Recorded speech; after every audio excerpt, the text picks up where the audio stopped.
Moynihan, what is your take on the election? Because if we are not in a position to even consider that there is one candidate in the lead a night before the elections, which means it's a close contest, why is it this close?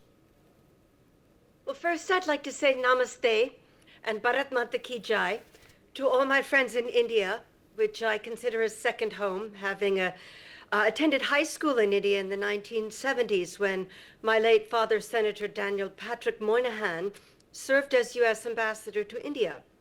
And I grew up in the center of electoral politics. My father ran 8 races, 4 primaries and 4 generals. I've worked on presidential campaigns. I've worked on local races. I have tremendous respect for India's democracy, particularly that India has voter ID, the fingerprint. And I live in New York City, and here in New York, we have no voter ID. Gavin Newsom, the governor of California, just passed a law making it illegal for poll watchers to request voter ID. And the 2 main issues that are driving this election, which is why I don't have a lot of faith in the media polls that come out. We used various pollsters in my father's campaigns. And a lot of the polls, like one over the weekend by this woman that, had very marginal on the fringes of the political establishment, had Kamala up by 3 in Ohio. That's absurd. Trump has always won Ohio by double digits.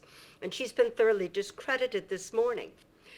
One thing my father said, and anyone who really understands the American electorate said, the 2 issues that will drive people to the polls are inflation and public safety.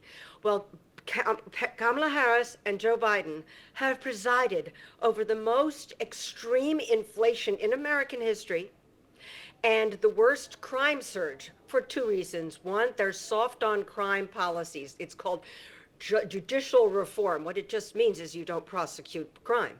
And the other is migrant crime and the open border. The other issue that is angering a great many Americans is all this money going to a war in Ukraine, far away, not here at home. It has angered a lot of the people I speak to.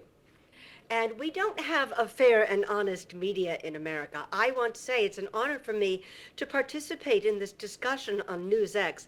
I watch NewsX every night. I think the reporting is far superior to ABC, NBC, CNN, CBS, because in the 1980s, a regulation, it wasn't really a law, allowed Hollywood studios to purchase the networks. ABC is owned by Disney. Paramount owns CBS. So, of course, you don't get real news.